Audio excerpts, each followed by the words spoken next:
Hang on, let me just check. Do you have any subjects of interest that you want to talk about? Well, I wanted to. I still reckon men and their double lives, right? I still reckon that is a huge one because men blame women for a lot of stuff. Mm. It's men and their double lives that is the problem. But then you've got to ask yourself the question, why? I mean, leading double lives. What is it about the male that, or the male's interaction with the female, that he needs to lead a double life? Doesn't happen. He doesn't do it in a vacuum, right? There's some need for it. If the male's primary interest is sex, It's the same as every other thing. It deals with devils, blackmail, and all that kind of stuff. And hang on, I just got to check what's going on. So if a woman at her heart, she's using deception essentially to snag the male. And the male's using deception to not be snagged or to. Yeah, that's right. It's all, they're as bad as each other. Yeah. It's maybe that's not a good discussion then to be had. It's kind of more of the same, isn't it? It's men opening up their sexual marketplace through deceit. That's all it is. It gets back to the same discussion. Yeah, and that, well, it does, doesn't it? But the male has got, so the female has got such a high sexual market value at a young age, and then it sort of drops off a cliff, whereas the males, he's got next to no sexual market value when he's younger, but it gradually goes up until a certain point of time where, a crossover occurs around the age of 30, and the male becomes much more valuable then than the female, because her power is, when it comes, is in her youth and her beauty and her reproductive ability. And the male's power is in his ability to earn money and provide security. Hence my expression, the difference between a whore and a 40-year-old woman is the whore is honest. Right? That's the difference. See, and this is the heart of my entire attraction to that industry. I found honest people, even though they were using deception, they were honest about that one thing that got me. Right? Because I knew in all my interactions with so-called normal moral women that none of them were like that. There is nothing normal and moral about a normal moral woman. Yeah. Right? As you move on in life, and I mean it's no brainer. I mean, you're in the prime of your life, your sex drive is very strong and all the rest of it, and it's very important to you at the moment, right? But it will all pass, right? And then you'll look at it one day in another 10 years and you'll go, I remember how I felt about it at the time. It was a very important need to me. But however, I can see beyond the shiny Juco now. But I saw that with my ex-girlfriend, and I saw that the problems with staying in that relationship, and what I'd turned into. And I didn't want that for the rest of my life. So that's something I consciously made a decision to walk from. I might consciously make the same decision with the things I'm doing over in Thailand and walk from that. But yeah, but you see, what I do understand, but I don't understand, right? The sex industry in Thailand and here is about seeking a sexual service without the obligation and being happy to pay for it. Okay?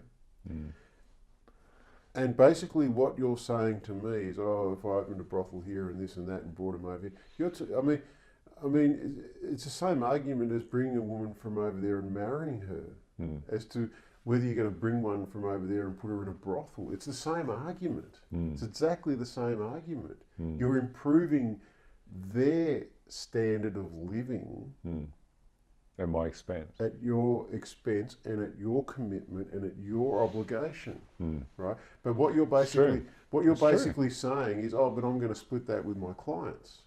So split it with them, you mean? Like you're going to divide up this right to pay amongst your clients, Mm. and I might be able to get a little bit on the side. Yeah. So you have to ask yourself, how much of this am I doing to try and get free sex from a ladyboy? How much of this am I doing? What am I prepared to do to get free sex from a ladyboy? Yeah, no, I thought about that because in Thailand, Because it will be anything other than free. I can tell you that now. look, I know, and I thought about that that's something I've had the ability, I guess, the time to reflect on for 4 years now. And over there, I've specifically knocked back free sex a number of times. I said, no, it's no, not no, free. no. It's only free up front. That's right. That's right. And no, I've looked at this as a pure business opportunity, and I would treat it as a business, a professionally run business. I'd do all my fucking around in Thailand. I wouldn't do it here. I'd do it over there. I know what I'd do if I was you. There's another business. Just don't do it. No. Something else. I've got another business model in mind. Yeah. Another one. Yeah. Right. Different industry. No. Same industry. Same industry.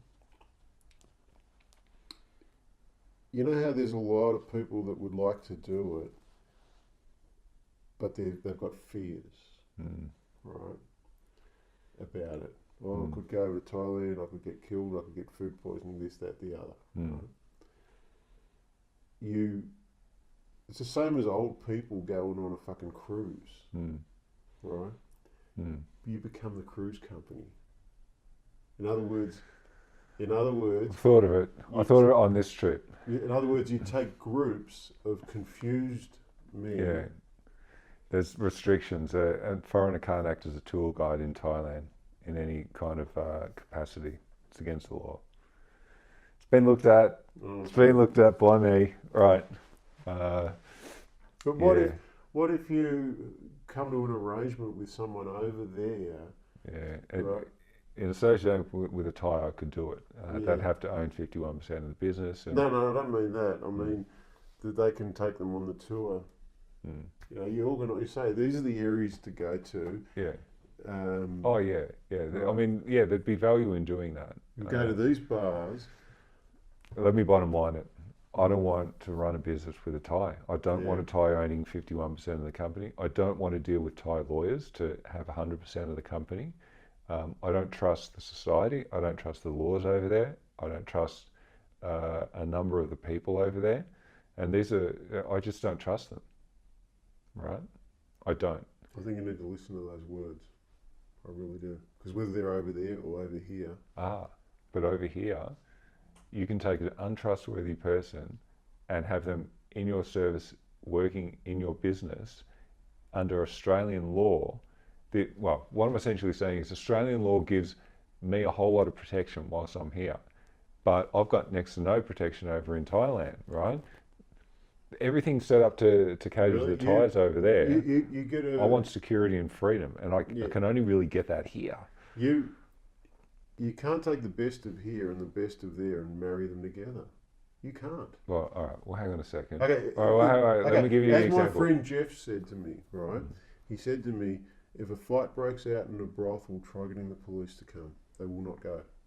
Really? They will not go. They won't attend. Yeah. Right? They're like, you're on your own, sorry. Right? We've got more important things to do and all that kind of stuff. He said, you're on your own. Yeah. You're on your own. There's a cabaret show called Thai Ladyboy Superstars. It's been touring Sydney for some time now. Oh, is that the one that was on the news? Yeah, on the morning show or something? That's the one. Yeah. A friend of mine was the one who gave that performance. But that's interesting because there's a slice of Thailand that's in Australia that's running as a for-profit business. Okay, so the guy who started that cabaret show, he owns a circus, and he is running it as a part of that business. So he's pioneered that show in Australia because there's nothing else like it over here. What interests me, whether we're talking about that or the sex industry or whatever we're talking, it's the supply and demand difference in that if you can come up with a business idea in which there is a great demand for the service or product you're providing and very little supply, and you're the one doing the supply, that means big profits for you. If there's a lack of competition in the market. I disagree with you. Really? If you want to make money, you've got to get into something that a lot of people are in and do it better. yes, that's right. But what I'm saying is, if there's a high demand for something and Mm. next to no supply, if you're the supplier and you're the only one in the market, you're going to do well, right? So part of the problem with the business that I've done in the past is that it's been very difficult to gauge the relevant supply and demand because it's been very high tech stuff that we've been working on where there was no real clear revenue streams. Like, for instance, and I had this conversation with one of the guys, one of the bosses at work yesterday. Mm. I said, look, no more pie in the sky shit, right? I only want to do things that people will pay for and they're known to pay for, right? You walk into into a 7-Eleven, what do people pay for? They'll pay for Coke, chocolate bars, cigarettes, alcohol, right? They'll pay for all this sort of stuff. They'll pay for sex, right? It, people will pay for that. Mm. Will people pay for like an online service that is working in some high tech? I mean, you just don't know. I mean, it's unclear when you're going to get paid or whether if you're going to get paid. I can't afford to work on that level anymore, right? Yeah. I'm a street level guy, so to speak. It's Mm. got to be a verifiable revenue stream, or I'm not getting involved. A Right? lot of people have said to me, "Why do you drive trucks on the interstate? Why do you do that?" And I can give you a really definitive answer on it. Beyond I like it, right? It is secure. It is fairly easy for me. It enables me to have peace of mind, right? And the company that I work for, the way their runs are set up, it doesn't matter whether the trailer is loaded up with 90 tons or one little box, it's got to go. Mm. In other words, I'm isolated from the peaks and troughs Mm. of the marketplace, Mm. right? A lot of guys get this thing in their head, oh, I'm going to get my own truck, I want to have my own truck. The company trucks will never sit around, never, Mm. right? Contractors are the first to be cut when the work dries up, Mm. right? Now, you're going to enter into a stage in your life where security, the word security, is going to mean more and more and more to Mm. you, Mm. right? Now, in fact, we're probably already halfway there in terms of all of this. So, starting any businesses are kind of out of the question, Mm. right? Because unless you want to work for 5 years for free, Mm. that's sort of out of the question, right? Yeah, I'm not doing that again. I'm not doing any of that high tech stuff. And then entering into a business where not only do you have to start the business and make it profitable, but you need to cultivate a market as well. Yeah, I'm not doing that. Forget it, I'm not doing that again. right? No, forget it. So Mm. you've basically got to limit yourself to something which is pretty much an essential item, Correct. right? Well, food, warmth, shelter, love. Yeah. Yeah. Yeah. You're trying to make money out of the love one, Yeah. right? Yeah. Oh no, there'll be when you walk into the brothel. I'm going to also have like a big ice cream fridge and a Coca-Cola fridge, and a cigarette display, You and can't various sell other. cigarettes in a brothel, I don't think. No, you can't. You can you? You can't. You can't sell alcohol. Oh, okay. But that's where you come in with your truck. So I want you to drive the truck up to the brothel, and then you'll have a liquor license, a mobile pop-up liquor license, and you come by and go, beer for sale, beer Just for what you sale. want. Just what you want, a brothel full of drunks. There's a reason why it's illegal to sell alcohol in a brothel here in Australia. But that is another interesting subject because if you think of it, there's no trouble over it, or there, well, I won't say there's no trouble, but you don't see the trouble over in a place like Thailand in terms of drunks fucking around at the bars to the level of degree that you would here in Australia if you had like alcohol served in a brothel because of some of the fuckheads in this country are just incredible. Well, they go out looking for fights. Yeah, Right. specifically looking for it. Right. Whereas in Thailand, they go out looking for pussy. Yeah, Right. Here they go out looking for fights. yeah. But if they went looking for a fight in Thailand, in any of those red light areas, they would get destroyed. They would have a gang, like one foreigner gets into a fight with one Thai, they all the Thais will come running and they will fuck that guy up. Right? No, I think the best advice I can give to you is don't do it. Don't do it. You can't cut it and you can't cut it and come out on top. You can't. You can't. If you want to go and indulge in a particular lifestyle, that's fine. You go over there and you do it, or you might be able to come to an arrangement with someone here. I don't know, but you know you can't buy the brothel because you visited it once and had a good time. You just can't. I've said this to you before. I'm hearing a lot of ego. Hearing a lot of ego. A lot of ego. Yeah. Oh, sorry.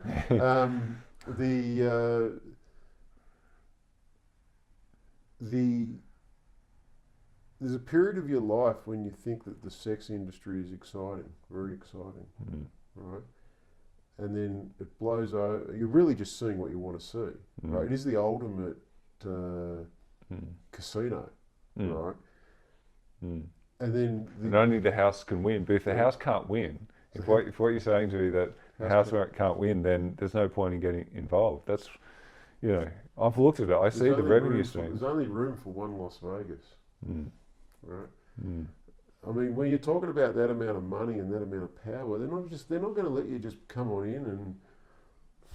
I mean, we went through a very big period of time in Australia with power struggles amongst brothel owners, criminal stuff, and people getting killed and bashed, and dead hookers turning up in back alleys in St Kilda and all that kind of stuff. I mean, you're talking about the ultimate territorial behaviour and disputes. You know, this is my corner, you bitch. You know?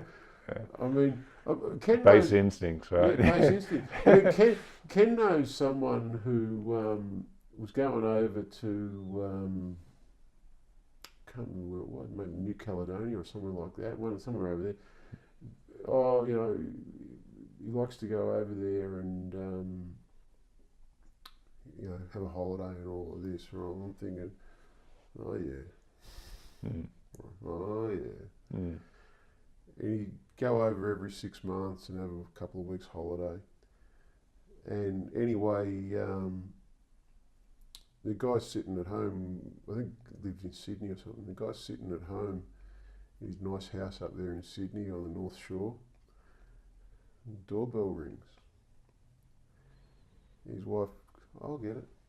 Goes to the door and there's this fucking Pacific Islander fucking big mama. Really? This is my house now, you bitch. Fuck off. No. Get out. Yes. She came all the way from there to here. Wow. To exercise her Yeah. territorial rights. Wow. Right? And the wife's like, fuck off. Get out of here. Fuck off. Right? Yeah. But that's the extent that people are prepared to go to. Yeah. Right? And when I spoke to my friend Jeff about this a while ago, he said to me that this infatuation is a really big issue with brothels. Yeah, I can understand that completely.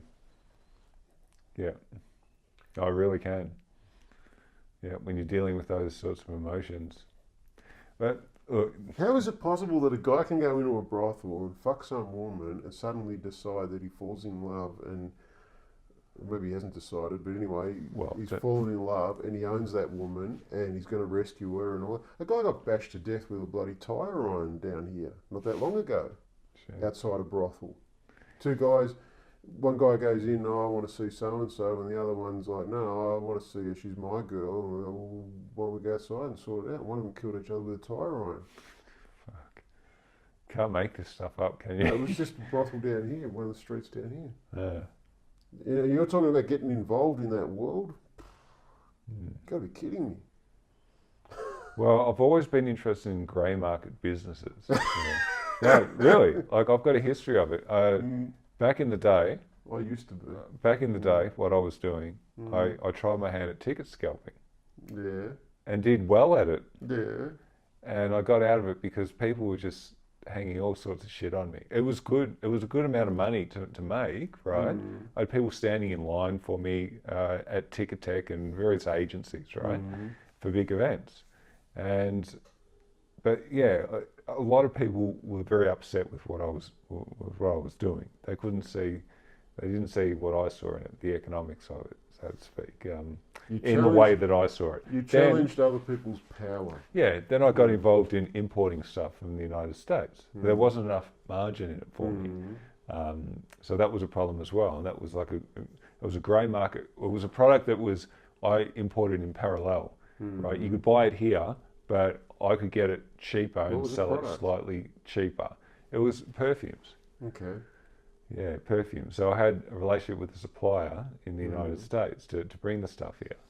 But there was much more money in the ticket scalping business, so I stuck with that longer. Okay. I'm trying to get to the bottom of this. It's in your head. Only you can go in there and you wear. I'm trying to get to the bottom of this and understand you as a person. Okay. Yeah. What is it about your day-to-day work that you're unable to accept that this is what I have to do to earn a reasonable standard of living, and I have to accept that and put myself into it and not try and disempower it through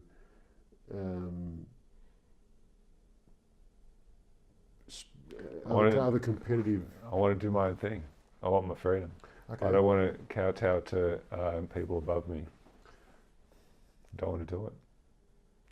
But that's what it is. I've been in my own businesses for 20 odd years, more, right? And I'm telling you, you don't have your own freedom. In fact, kowtowing to customers, right?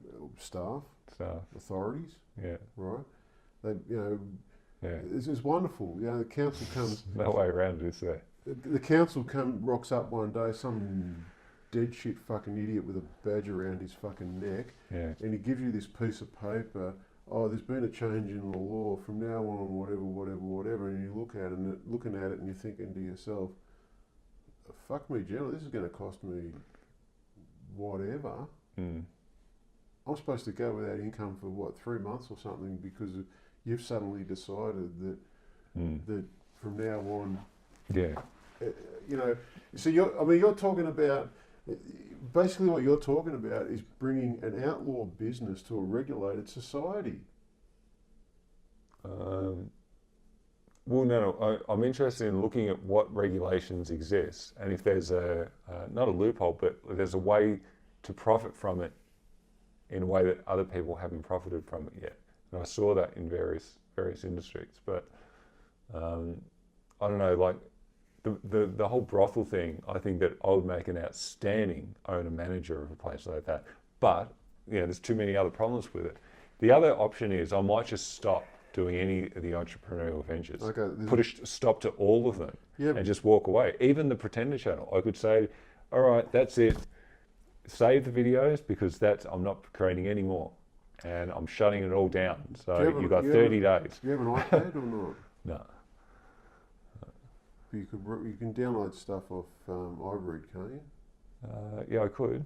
Okay, there's a book I want you to read. I'll give you the name of it. Hang on.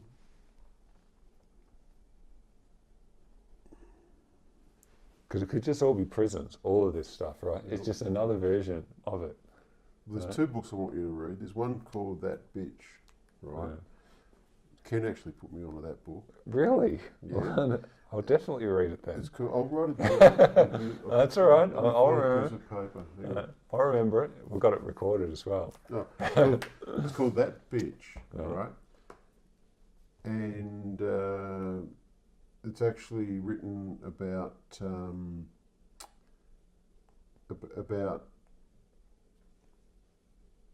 the exploiting of men, I guess you could say. There's another book I want you to read. Just try to find it, hang on. You ever read War and Peace? No. I know I probably should there, right? Is that Tolstoy? Is that him? Very long book, but it's a very good book. Mm. Very few people have read War and Peace, but everyone seems to be an expert on it. No. I mean, if someone says to you they've read War and Peace, let's just say they've got a fair amount of long-term vision, enough to get through a book. Okay, hang on. A lot of books on here.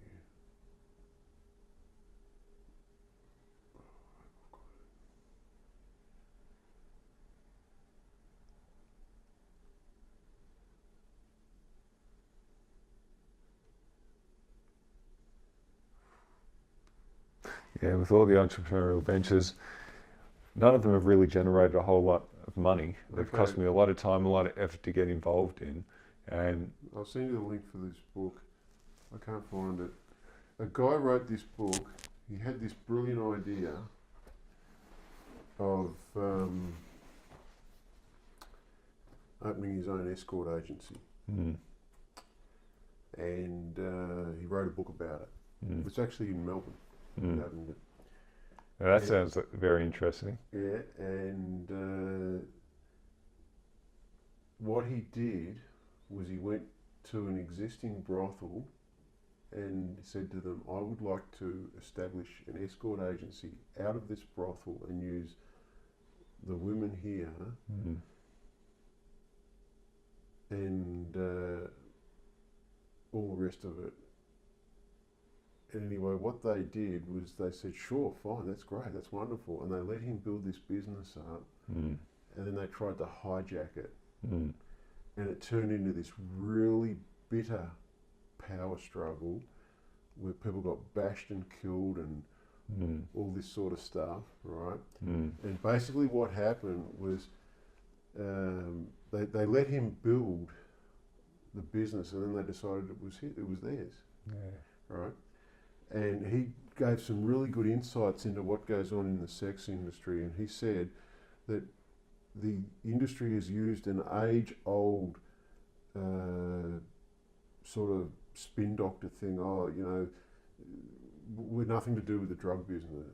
He said it is actually the one business. The sex business and the drugs business is the one business. Yeah, I've heard this before. Right. There's a number of those prostitutes on backpage.com who specifically say on their profile, no drugs. I do not party with drugs.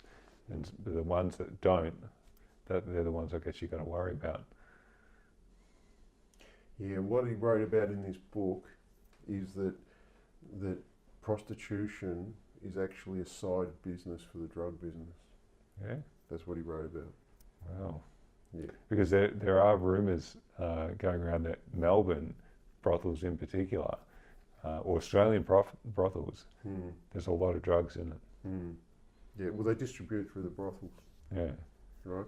Women won't work they're like drug elephants. They won't work unless you provide the drugs for them. You know, it's interesting. When I've been to a brothel in Thailand, or a bar in Thailand, and I've had a good time, like I'm there, I've had a couple of drinks, I go upstairs with someone, we have sex, I come back downstairs, I'm feeling elated, I'm feeling euphoric, I've had alcohol, it's a great feeling, It's right? another kind of sex.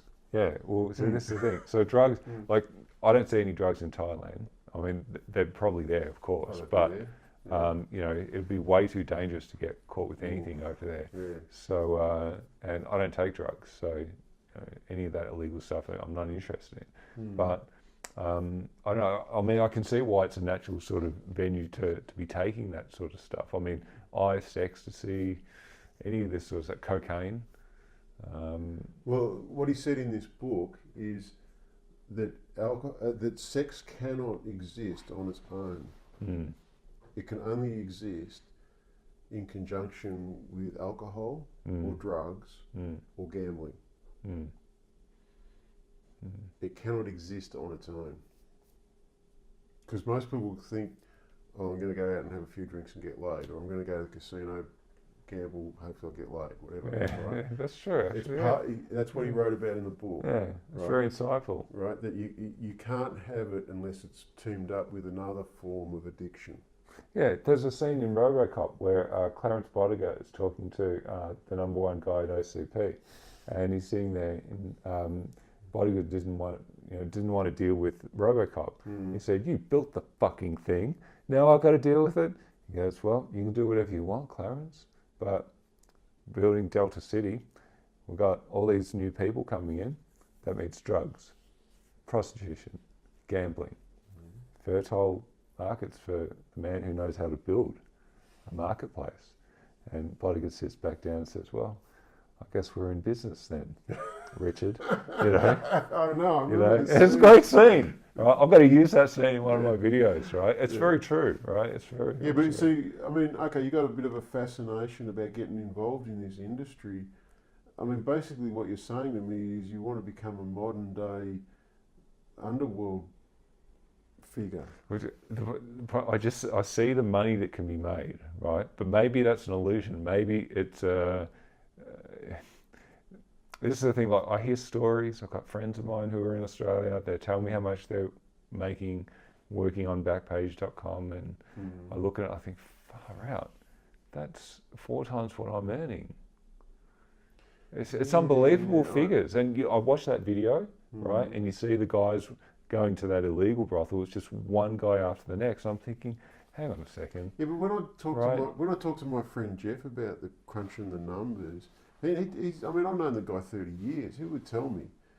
He told me that it gets split 2/3 with the women, 1/3 with the house. Yeah. Right. Yeah. So the majority of it is not yours anyway. Yeah, it'd be interesting looking through the book. Actually, you know what? Maybe that's what I'll do. I'll find a brothel that's for sale. I'll sign the confidentiality agreement. I'll look at the books. I'll find a couple of them, and I'll go through the economics of it. But the economics of the illegal prostitution business look pretty damn good to me. I know, but so does the consequences. Well, yeah, I don't want to do anything that's illegal. When I sold the coffee business that I had, so I sold it 10 years ago not 10 years ago, I started 10 years ago, and I sold it in 2010, right? And when I started it, my business partner and I, we were both in our 30s, and we said, okay, well, we're not going to be able to draw much out of this at the start, but we'll build it up and we'll pump it up and then we'll sell it, right? Payday will come later. And we were okay with that because we were in our 30s and we were okay with it, right? And that is exactly what we did, right? And the company that bought it, which was actually one of our suppliers, they're our cigarette supplier, they saw what we were selling in cigarettes. So, because we were tearing through, we were selling $1 million a year of cigarettes, $20,000 a week of cigarettes, right? And when we sold the business and we crunched the numbers, my business partner sort of said, well, we did okay out of that. And I said, I want to show you something, right? And I'd already worked it out on paper and all the rest of it, and I had it all worked out. And they paid a lot of money for the business, right? But they actually made more money out of it than us because they paid a lot of money for the business, but the moment they had handed that check over, they had revenue coming in of 40,000-50,000 a week, right? Whereas we had to build the place, develop the clientele. You did the hard yards. We did the hard yards. A lot of it was not rewarded. If we could have just bought a business, walked in, made money, we would have done better out of it than if we spent the first few years building it up. So what I'm saying to you is... It's true. What I'm saying to you... And that was true. It's the same with my Pretender channel. Yeah. Same thing. Forget about being the innovator. Forget it. Just forget it. Yeah, look, I know this argument, right? And I've come to this conclusion. I reflected upon this exact subject in Thailand. And this is the decision I made. Number 1, don't be the innovator. Number 2, if you're going to be an innovator, have other people do the innovating for you that you benefit from. Yes. That's the way to do it. That's right. So you see, I've thought about this, right? if you were going to go down this road, I would forget about opening a brothel. You buy a brothel. Someone spoils a divorce, or someone who's just fucking over it and sick of it and whatever, just wants to get out of it, right? You buy it. You've got all the infrastructure, all the permits, all the existing clientele, all that kind of stuff, and you go, right, that's it, under new management, and bang, you pump it up, right? You pump it up. Yeah. Right. Sure, you might have to buy it to get in, but don't have the money for it, and that's the other decision I made. Get other people to put up the money first. Is that an investment you'd like to make, my friend? No, I don't want to get involved in the sex industry. No. We only got to have a look. Look at kittens, right? The one over there burnt down, it's got gone. burnt down, right? It's gone. That one that I took you to. The one in fucking South Melbourne got shot at. Yeah. Right. And this is over who had the rights to the security on the front door. Yeah. Why do you want to get involved in this? Well, again, it's all about the money. So if it's not going to be a good business, if it's not going to bring in good money, like all those things, right? All those things, those downsides. I consider all of those costs of doing business. Whatever business you're in, right? Whether you're in the business of, it doesn't matter what you're in. Each business is going to have a number of things you've got to deal with. It's a downside. That particular industry has got some bad downsides, right? It's huge, and they're getting worse over time. But the risk, to compensate for risk, you have to get, there has to be an equal reward, right? If you take a high risk, there has to be high rewards. So I'm very interested in the subject of risk, and any business I can get in that's risky in some way. I'll have to organise a meeting for you with my friend Jeff. I'll have to. He knows a lot more about it than he would share it with you.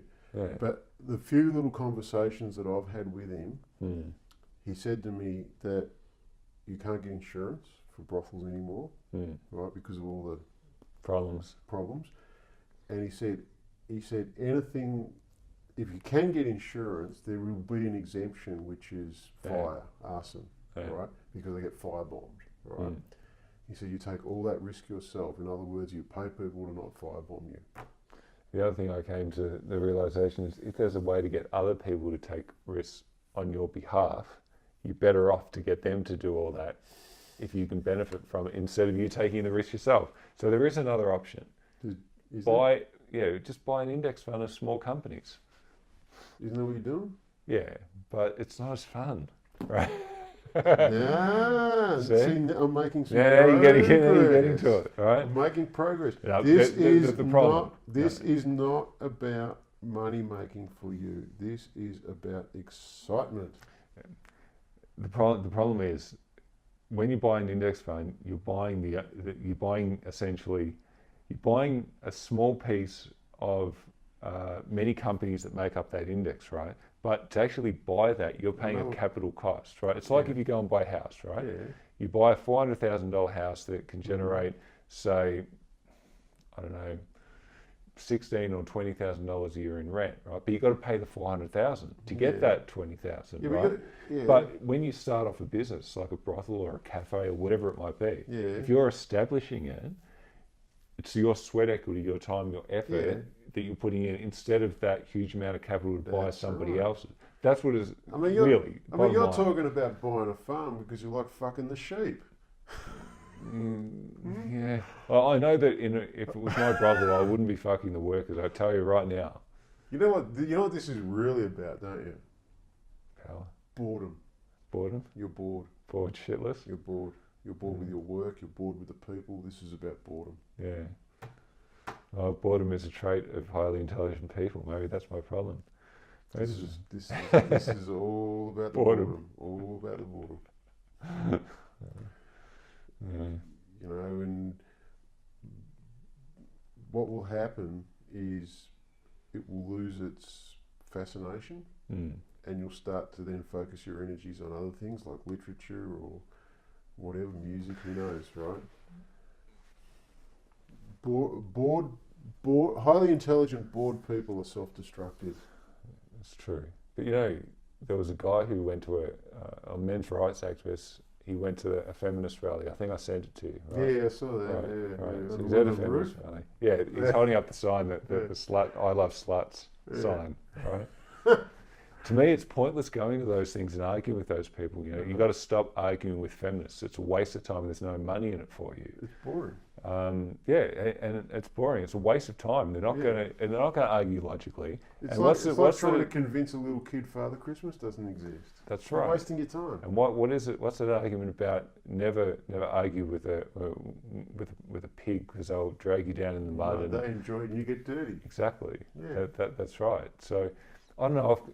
In the time I've been running the channel, the things I've been investigating, I think, all right, well, I can see where the business and where the revenue streams are. The only question is whether to do it or not. I know what the problems are. I've seen the problems firsthand, right?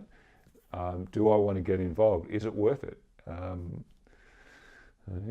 Is it worth it? It's probably, I just don't know. I'm at the stage where I just don't know. But What is it about your present employment that you've got to come up with schemes to try and get out of it? Well, the problem is that you can earn more in a business than what you can earning as an employee, right? At the end of the day, as an employee,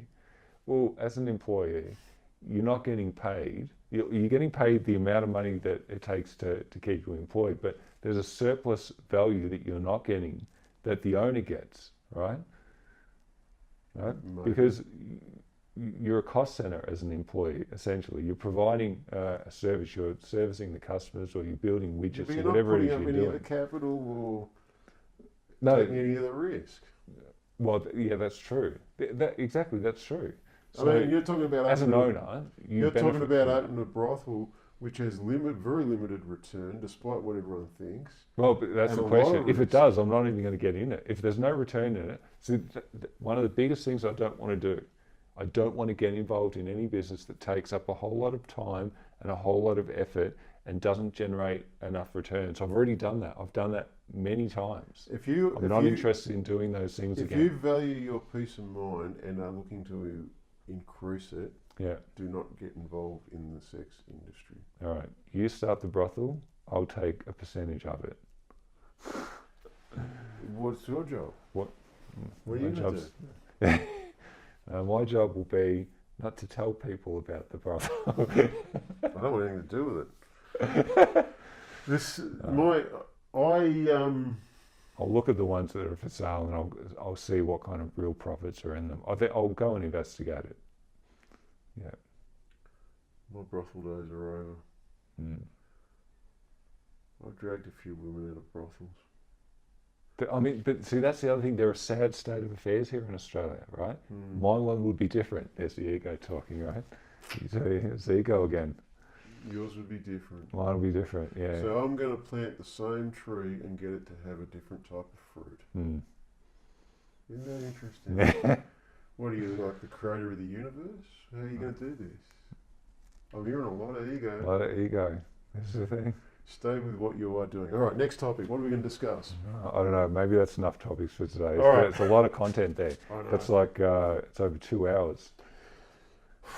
That's like six You're wearing separate me out. cut up pieces of content. You're wearing me out. Oh,